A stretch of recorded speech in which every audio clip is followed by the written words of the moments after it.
किस्मतमा को छ त्यो त मलाई नि थाहा हुन्न माया गरे घिडा पाउँदा भन्देऊ न कपरुन्न।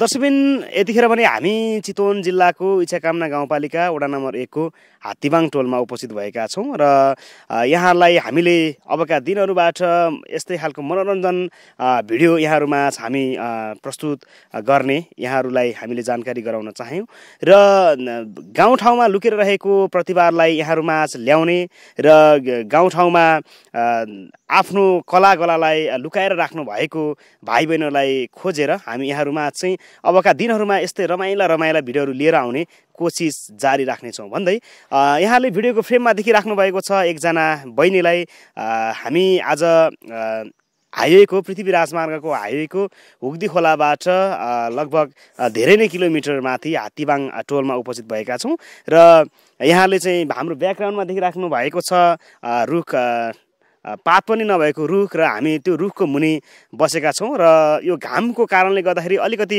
ठाउँ नमिलेको कारणले गर्दाखेरि यहाँलाई चाहिँ हामीले यो रुखको अलिकति छहारी मिलाएर चाहिँ भिडियो प्रसारण गर्ने कोसिसमा रहेका छौँ र आदरणीय दर्शकबिन यहाँहरूलाई हामीले आज बहिनीसँग कुराकानी पनि गर्नेछौँ र बहिनीले एकदमै मिठो गीत गाउनुहुनेछ र बहिनीको आवाज एकदमै मिठो छ भनेर यहाँको एकजना म्याडमले श्रीमा म्याडमले चाहिँ हामीलाई खबर गर्नुभएको थियो र त्यसै पश्चात हामी यो ठाउँमा उपस्थित भएका छौँ र बहिनीको आवाजबाट एकदमै मिठो गीतहरू हामी सुन्नेछौँ र बहिनीले कस्तो खालको गीतहरू गाउनुहुनेछ लोकदोहोरी आधुनिक गीत कस्तो खालको गीत गाउनुहुनेछ यहाँले त हेडलाइनमा हेरेर पनि बुझिसक्नु भएको छ र अब भने हामी यहाँलाई पुरा भिडियो देखाउनेछौँ र सुरुमा म बहिनीलाई स्वागत गर्नेछु कार्यक्रममा र स्वागत गरिसके पछाडि बहिनीको परिचय म बहिनीलाई नै दिन लगाउनेछु भन्दै म बहिनीलाई कार्यक्रममा स्वागत गर्न चाहन्छु।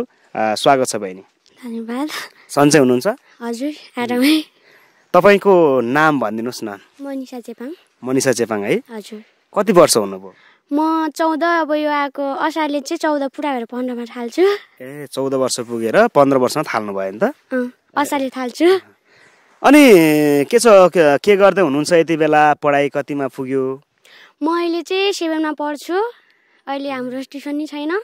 कुन स्कुलमा पढ्नुहुन्छ? यो श्री राष्ट्रिय माध्यमिक विद्यालय।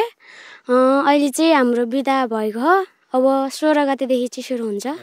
भनेपछि के जाडो बिदा दिएको स्कुलबाट? हजुर जाडो बिदा दिनुभएको छ।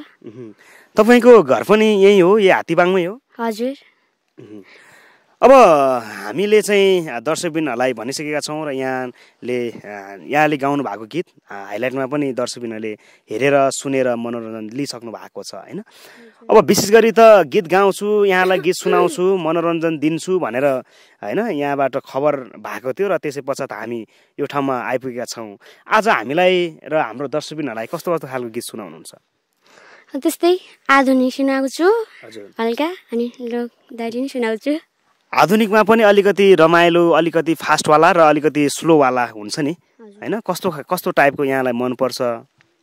मलाई चाहिँ अलि आधुनिक भन्छु मतलब स्लोमा नि मनपर्छ।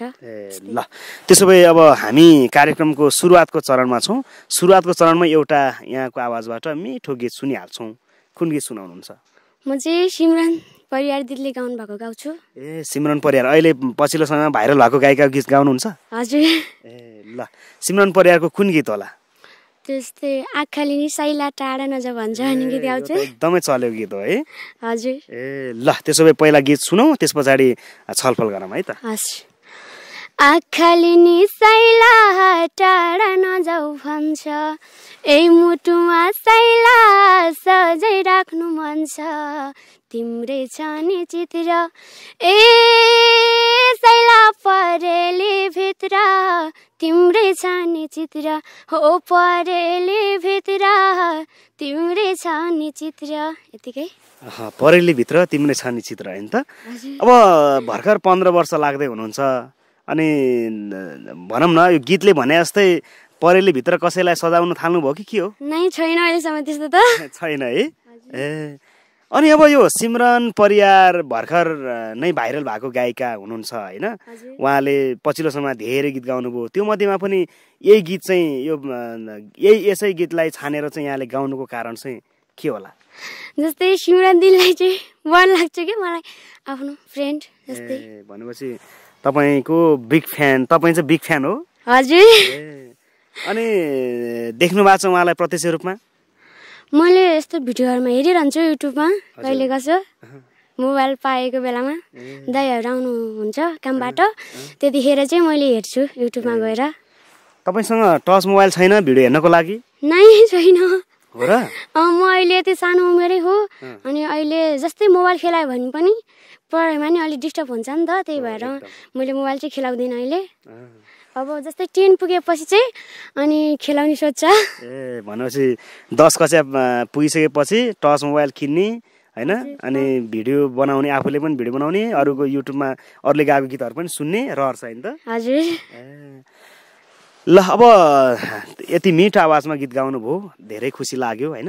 हाम्रो दर्शकबिनहरूले पनि हेरेर यहाँको आवाजलाई पक्कै पनि उहाँहरूले चाहिँ मन पराइसक्नु भएको छ हैन।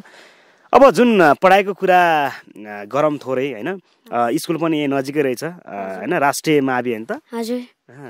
टिचर कतिजना हुनुहुन्छ स्कुलमा? हाम्रो 16 जना हुनुहुन्छ। 16 जना हुनुहुन्छ? हजुर।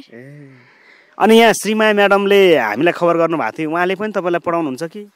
पहिला 5 कक्षामा त पढाउनु हुन्थ्यो, अनि अहिले चाहिँ पढाउनु हुँदैन। म्यामको क्लास छैन हाम्रोमा चाहिँ, 6 सम्म चाहिँ हुनुहुन्छ। 6 कक्षासम्म पढाउनुहुन्छ उहाँले, तपाईँ 7 कक्षा अहिले पुग्नु भयो। हजुर। तपाईँको घरमा को हुनुहुन्छ, घर परिवारमा कतिजना हुनुहुन्छ भन्नु मिल्छ? मिल्छ।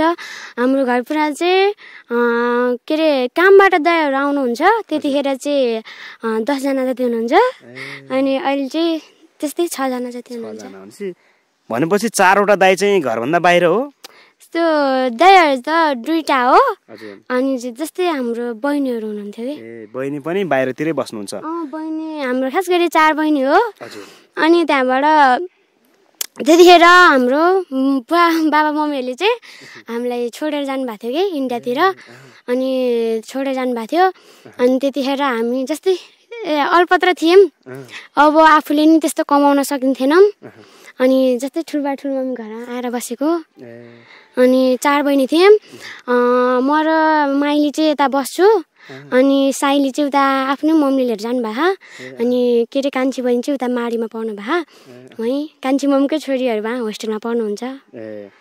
अनि भनेपछि तपाईँले अघि भन्नुभयो बुवाले कान्छी ल्याउनु भयो, मम्मीले छोडे जानुभयो भनेर भन्नुभयो नि, तपाईँ सानै हुनुहुन्थ्यो, कति वर्षको उमेर हुनुहुन्थ्यो? होइन, हाम्रो बुबा के अरे बाबाले ल्याउनु भएको चाहिँ 4वटा हो। 4वटा? हजुर। के अरे 2टासम्म चाहिँ हाम्रो मम्मीले सहेर बस्नु भएको थियो अरे। अब त्यतिखेर त म पनि सानै थिएँ, म अब भर्खर ठुलो भएको हो। सानै थिएँ पहिला बुबाले 2टा ल्याउँदाखेरि त, अनि अहिले चाहिँ अहिलेको कान्छी मम्मी ल्याउँदाखेरि चाहिँ म ठुलै भइसकेको थिएँ। भनेपछि कान्छी मम्मी जुन 2टा 3टासम्म चाहिँ मम्मी सँगै बस्नु भएको थियो? हजुर, बस्नु भएको थियो अरे भन्नुभएको थियो, मैले त देखेन, म सानै थिएँ। मम्मी कस्तो हुनुहुन्छ तपाईँलाई याद छैन आफ्नो मम्मी? अहिले चाहिँ जब के अरे मम्मी बस्नु भयो टन्नै जस्तै झगडा गरेर बुवाले कुट्दा जाडो सिकाएर बस्नुभयो मम्मी, के अरे 2-3 वर्ष भयो जानुभएको। भनेपछि भेटघाट अहिले पनि भेटघाट भइरहन्छ मम्मीसँग है? भइरहन्छ। हो, भनेपछि धेरै दुःखसँग चाहिँ हुर्किनु भएको रहेछ हैन। तपाईँको बाबा चाहिँ कता बस्नुहुन्छ? बाबा इन्डिया गएर बस्नु भएको थियो, अनि त्यसपछि इन्डियाबाट आएर माडीमा बस्नुभयो, अनि माडीबाट अहिले चाहिँ घरै आउनु भएको छ। अब जानुहुन्छ कि नै थाहा छैन। भनेपछि अहिले बुवा पनि घरमै हुनुहुन्छ? हजुर। अनि दाइहरू चाहिँ काममा कता टाढै हो कि नेपालभित्रै कि विदेशतिर हो कि? नेपालमै हो, काठमाडौँ जानुभएको। काठमाडौँ? मेरो आफ्नै दाइ त छैन, ठुलो बाको हो, म मुनिको भाइ थियो अरे, मरेको अरे भन्छ। दाइहरू भनेको ठुलबाको छोरा, ठुलबा ठुल्यामाको? हजुर। तपाईँको चाहिँ भाइ छ, आफ्नै भाइ चाहिँ हैन? एउटै मेरो भाइ थियो, बितेको 25 दिन हुँदाखेरि बितेको भन्नुहुन्छ, मलाई थाहा छैन। अनि अहिले कान्छी मम्मीको छोरा चाहिँ हुनुहुन्छ। ल, अब त्यसो भए एकदमै पीडादायक रहेछ हैन। अब त्यो विषयमा तपाईँको घरमा पनि गएर फेरि बुवा मान्नुभयो भने हैन, थोरै हामी छलफल गर्नेछौँ के रहेछ भन्ने विषय हामीलाई पनि, हाम्रो दर्शकबिनहरूलाई पनि थाहा होस् हैन। अब फेरि दर्शकबिनहरूले त तपाईँको कुरा सुनेर अलिकति के हो कस्तो कस्तो जस्तो लाग्यो होला होइन, उहाँहरूलाई लागिसक्नु भयो होला। अब एउटा गीत अलिकति स्याड टाइपको गीत के छ सुनाउने हो त? हुन्छ। ल त्यसो भने अब के आधुनिक गाउनुहुन्छ कि लोकदोहोरी गाउनुहुन्छ? जुन भयो नि गाइछु, आधुनिक भयो नि लोकगीत भयो नि। कुन भाकामा गाउनुहुन्छ त? हजुर म चाहिँ फेरि सिमरनकै गाउँछु नि, मलाई भाका गीत मन पर्छ। सिमरन परियारकै गाउने? हजुर। ल हुन्छ त्यसो अहिले चाहिँ ऊ गाउँछु है त, के अरे पानी परेको तिम्रो हात आएर बेसी झरेको भने गाउँछु। ल हुन्छ हस्। जसले भन्थ्यो बाडुला पिराउने उसकै यादले बनायो बिरामी पानी परेको, तिम्रो याद आयो र बेसी झरेको हो, तिम्रो याद आयो र बेसी झरेको। यतिकै। यति मिठो आवाजमा गाउनु भएको छ। मैले सुन्दाखेरि त कता कता सिमरन परियारको जस्तै आवाज होइन मिल्न गएको हो कि जस्तो लाग्यो। तपाईँले अब योभन्दा अगाडितिर गाउँघरतिर पनि गीत गाएर गुनगुनाएर हिँड्नुहुन्थ्यो होला होइन, मेलापात गर्ने समयहरूमा। अनि अरू गाउँघरको साथीभाइहरू हुन्छ नि, दाजु दिदीहरूले चाहिँ तपाईँको आवाजलाई सुनेर के भन्नुहुन्थ्यो? तिम्रो स्वर एकदमै राम्रो छ, पछि केही हुनसक्छ तिमी भन्नुहुन्थ्यो। म खेतलाई जान्थेँ पहिला, म 8 वर्षदेखिबाट म खेतलाई हिँड्न थालेको मम्मीसँग। अनि म गाउँदै हिँड्थेँ, स्कुलतिर गाउँथेँ। अनि यस्तै बेलुका भएपछि साथीहरूसँग यस्तो जिस्किएर गाइदिन्थेँ। अनि तिम्रो स्वर राम्रो छ भन्छ, स्कुलमा नि गाइदिन्छु। साथीहरूले गाउँ न गाउँ भन्नुहुन्छ, मैले गाइरहेको छु गीत चाहिँ। भनेपछि अब स्कुलमा पनि विभिन्न कार्यक्रम हुन्छ, विभिन्न खालको कार्यक्रम गाउँघरमै पनि हुन्छ होइन, त्यस्तोमा पनि भाग लिएर गाउनु भएको छ गीतहरू? गाउँछु मैले, म भाग लिएर गाइरहन्छु स्कुलमा पनि, यस्तो गाउँघरमा नि हुन्छ रमाइलो। दसैँ तिहारतिर पनि म गाएर हिँडिरहन्छु देउसी खेल्दाखेरि। देउसे के अरे भनेको तिहारमा देउसे भैलो पनि खेलिन्छ गाउँघरतिर? खेलिन्छ, टन्नै खेल्यो यसपालि पनि।